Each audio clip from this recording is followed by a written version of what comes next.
বিপত্নিক মণিরঞ্জনবাবু একা হাতে একমাত্র ছেলে অমিয়রঞ্জনকে বড় করে তোলেন। অমিয়রঞ্জন ওরফে বাবনের বয়স যখন 8, তখন ওর মা ময়না ক্যান্সারে মারা যান। সেই থেকেই মণিবাবু একমাত্র ছেলের বাবা মা হয়েই ছেলেকে মানুষ করার চেষ্টা করেন। বাবন ছোট থেকেই খুব শান্ত ছিল, বাবাকে খুব ভালোবাসত। বাবা ছিল ওর প্রিয় বন্ধু, যত গল্প বাবার সাথেই করত।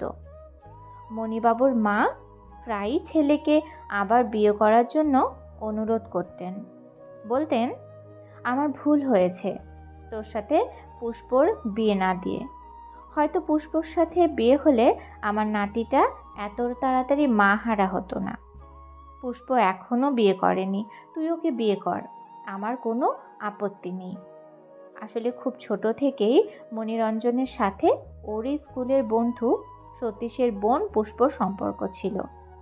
পুষ্পকে দেখতে শুনতে ভালো, কিন্তু পায়ের দোষ আছে, মানে একটা পা রিকেটে শুরু হয়ে গেছে, তাই খুব কষ্ট করেই চলাফেরা করে।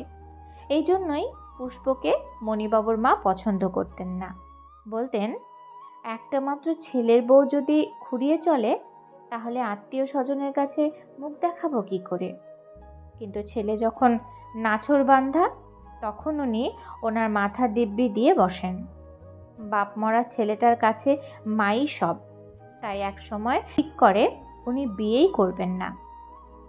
অবশেষে ওনার বাল্যবন্ধু সরলার মেয়ে ময়নার সাথে এক প্রকার জোর করেই মণিকে বিয়ে দেন। কিন্তু 2 বছরের মাথায় যখন ময়না অন্তঃসত্ত্বা, তখন ওর ক্যান্সার ধরা পড়ে। অনেক চিকিৎসা চলে, কিন্তু কিচ্ছু কাজ হয়নি। বাবনের যখন 8 বছর বয়স, তখন ময়না মারা যায়। ময়না মারা যাওয়ার পর মণিবাবুর মা অনেকবার ছেলের বিয়ে দেওয়ার চেষ্টা করেন, কিন্তু মণিবাবু মায়ের কথা অগ্রাহ্য করেন। উনি কিছুতেই বিয়ে করতে রাজি হননি। উনি জানেন বাবনকে ভালো রাখতে গেলে দ্বিতীয়বার বিয়ে করা উচিত হবে না, তাই মায়ের কথা নস্যাৎ করে দিয়ে নিজের হাতে ছেলে মানুষ করার কাজে লেগে পড়েন। বার্ধক্যজনিত কারণে কয়েক বছরের মধ্যে ওনার মাও সংসারের মায়া কাটিয়ে না ফেরার দেশে পাড়ি দেন।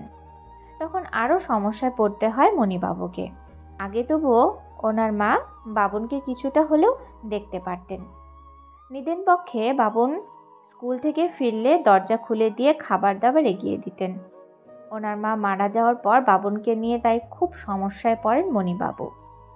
উনি চাকরি করেন, সকালবেলা অফিসে যান আর সন্ধ্যার সময় বাড়ি ফেরেন।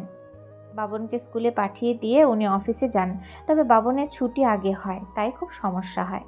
তখন উনি ঠিক করেন স্কুল থেকে বাড়ি না ফিরে সোজা মদনে রিক্সা করে অসীম স্যারের কাছে পড়তে চলে যাবে, আর উনি অফিস থেকে ফেরার সময় বাবনকে নিয়ে বাড়ি ফিরবেন। অবশ্য এমনটা মাধ্যমিক অবধি চলে। এতক্ষণ বাড়ির বাইরে ছেড়ে থাকবে বলে উনি মায়ের মতো চিন্তা ভাবনা করে বাবনকে 2টো টিফিন বক্স দেন, আর তাতে 2 রকমের খাবার ভরে দিয়ে বলে কখন কোন বক্স থেকে খাবার খাবে। এইভাবে কষ্ট করে বাবনকে বড় করেন মণিবাবু। ছেলেও খুব ভালো, তাই বাবার কথা অক্ষরে অক্ষরে পালন করত। বাবন পড়াশোনায় বেশ ভালো হয়েছে। মণিবাবুকে কোনোদিনই স্কুল থেকে বা টিউশন থেকে কোনো অভিযোগ শুনতে হয়নি।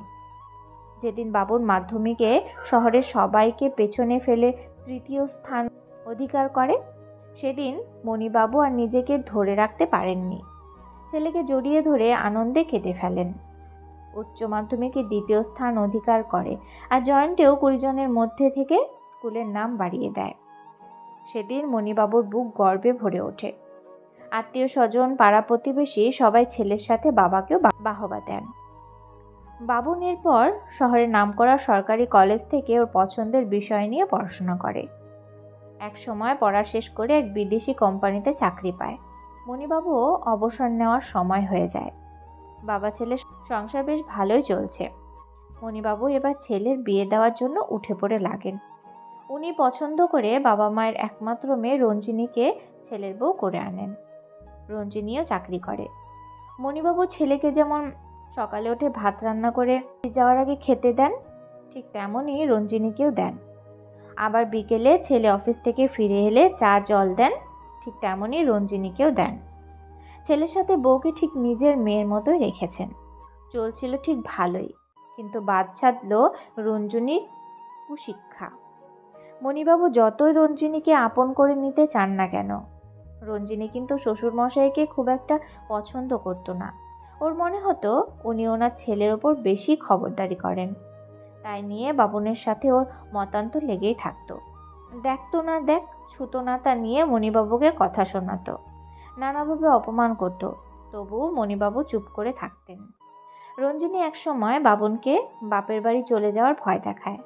বাবন চায় না বাবাকে কষ্ট দিতে, আবার চায় না রঞ্জিনীও চলে যাক। বাবন পড়েছে উভয় সংকটে। রঞ্জিনী ধীরে ধীরে বাবনের মনটা বিষিয়ে দেয় ওর বাবার ওপরে। পরে প্রায়ই বাবার সাথে ছেলে খারাপ ব্যবহার করত, ঝগড়া করত। মণিবাবু কষ্ট পেলেও মুখ বুজে সহ্য করে যান। এক রবিবার মণিবাবু মাংস রান্না করেন, সেটা একটু ঝাল হয়ে যায়। সেটা একটু খেয়ে রঞ্জিনীর ঝাল লাগে, তাই খাওয়া ছেড়ে উঠে যায়। তাতে বাবন খুব রেগে যায় বাবার ওপর। তাই নিয়ে বাবন ওনাকে যা নয় তা বলে অপমান করে। বাড়িতে একটা ধুমধুমার কাণ্ড ঘটে যায়। বাবনকে রঞ্জিনী বলে, এই অশান্তি আর সহ্য হচ্ছে না, তুমি বরং তোমার বাবাকে বৃদ্ধাশ্রমে পাঠিয়ে দাও। বাবনের ইচ্ছা না থাকলেও অশান্তির ভয়ে বাবাকে বৃদ্ধাশ্রমে পাঠাতে উদ্যত হয়। ছেলের কাছ থেকে অনেক খারাপ ব্যবহার পেয়েছে মণিবাবু। তাতে যা কষ্ট পেয়েছে তার থেকে বেশি কষ্ট পেয়েছে ওনাকে বৃদ্ধাশ্রমে চলে যাওয়ার কথা বলাতে। মনে মনে স্থির করে নেন, এইভাবে চুপ থেকে পড়ে পড়ে মার খাওয়ার দিন শেষ, এবার রুখে দাঁড়াতে হবে। সেদিন রঞ্জিনী আর বাবন অফিস থেকে ফিরে একটা সামান্য কারণে যখন বাবার সাথে খুব খারাপ ব্যবহার করে, তখন মণিবাবু বুকে অনেক কষ্ট নিয়ে ওদের বলেন, এটা আমার বাড়ি, তোমরা আমার বাড়িতে আছো সেটা ভুলে যেও না। আর আমি এই বাড়ির মালিক, মালিকের সঙ্গে কেমন ব্যবহার করতে হয় সেটা নিশ্চয়ই বলে দিতে হবে না। তোমাদের এখানে থাকতে অসুবিধা হলে চলে যেতে পারো আমার বাড়ি থেকে। রঞ্জিনী বলে, চলে তো যাব, তার আগে আমাদের পাওনাগণ্ডা বুঝিয়ে নিয়ে যাব। মণিবাবু বলেন, আমার সম্পত্তির এক কণাও তোমাদের দেব না। আমি আমার বাড়ি আর জমি জায়গা এক সংস্থায় লিখে দেব বলে ঠিক করেছি। যারা আমার এই জায়গায় বৃদ্ধাশ্রম বানাবে, আমার সব ব্যবস্থা করা হয়ে গিয়েছে। এখানে আমার মতো সব হতভাগারা থাকবেন। যাদের আমার মতো কুলাঙ্গর ছেলে আছে, আমি সব ব্যবস্থা করেই রেখেছি। 2 দিনের মধ্যে এই বাড়ির দখল নিতে আসবে সেই সংস্থা। আগেভাগে তোমাদের জানিয়ে রাখলাম, তোমরা বেরিয়ে যাও এই বাড়ি থেকে। রঞ্জিনী কিছু বলতে গেলে মণিবাবু ওকে থামিয়ে দিয়ে বলে, এটাই আমার শেষ কথা, তোমরা এখন আসতে পারো। সত্যি সত্যি উনি ওনার সমস্ত সম্পত্তি থেকে ছেলেকে বঞ্চিত করে সেই সংস্থাকে দান করে দেন, যারা এখানে বৃদ্ধাশ্রম বানায়। এখানে একদম দুস্থদের বিনা পয়সায় থাকতে দেওয়া হয়। মণিবাবু কেবল বাড়িটা দিয়েই ক্ষান্ত হননি, ওনার সারা জীবনে জমানো সমস্ত স্থাবর অস্থাবর সঞ্চিত অর্থ দিয়ে ওখানে থেকে যান এক আশ্রমিক হিসেবে। অবশ্য ওনার জন্য আলাদা করে একটা ঘর বাথরুম উনি নিজে রেখে দেন, নিজের মতো করে থাকবেন বলে। তবে আশ্রমিকদের সাথেই খাওয়া দাওয়া করেন। একদিন বাবনের বয়সেরই একটা ছেলে এসে এক বৃদ্ধাকে এখানে রেখে যায়। হঠাৎ করে মণিবাবু দেখতে পান পুষ্পকে। শরীর একদম ভেঙে গেছে, ওর যা বয়স তার থেকে বেশি মনে হচ্ছে, 70 পেরিয়ে গেছে। সে খুঁড়িয়ে খুঁড়িয়ে কষ্ট করেই হাঁটছে। মণিবাবু ওকে যে এখানে এইভাবে দেখতে পাবে ভাবতেই পারেননি। উনি জানতেন পুষ্পর বিয়ে হয়ে গেছে, তাহলে এখানে কেন? উনি পুষ্প বলে ডাকতেই পুষ্প পেছন ফিরে অবাক চোখে তাকিয়ে থাকেন মণিবাবুর দিকে। মণিবাবু বলেন, চিনতে পারছো না পুষ্প?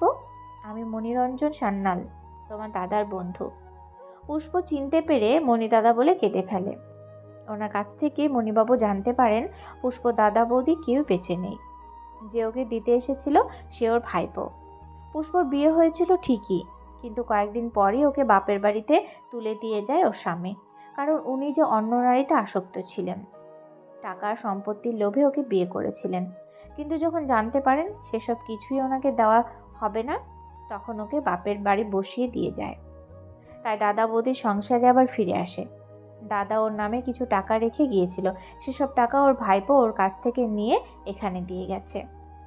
মণিবাবু চোখ দিয়ে জল গড়িয়ে পড়ে পুষ্পের দুঃখের কথা শুনে। এই শেষ বয়সে এসে মণিবাবু বুঝেছেন এবার নিজের জন্য বাঁচতে হবে, কেউ কারো নয়। যে ছেলেকে ভালো রাখবেন বলে নিজে জীবন নষ্ট করেছেন, সেই জীবন হয়তো ফিরে পাবেন না, তবে নিজের ইচ্ছা তো পূরণ করতেই পারেন। ইচ্ছার কাছে বয়স কোনো ব্যাপার নয়। তাই পুষ্পকে স্ত্রীর মর্যাদা দিতে চান। তার জন্য আর শুভ দিনক্ষণ দেখার বা কারোর অনুমতি নেওয়ার প্রয়োজন নেই। পুষ্পও কোনো বাধা দেয়নি, কারণ ও যে এক সময় মণিদাদাকে মন দিয়ে ভালোবাসত। মিয়া বিবি রাজি তো ক্যা করেগা কাজী। আশ্রমিকরাই ওদের বিয়ে সাক্ষী রইল। শেষ জীবনে নিজের পছন্দের সঙ্গিনীকে পেয়ে খুব খুশি মণিবাবু। এই আশ্রমেই ওনাদের পুনর্মিলন ঘটিয়ে দিল।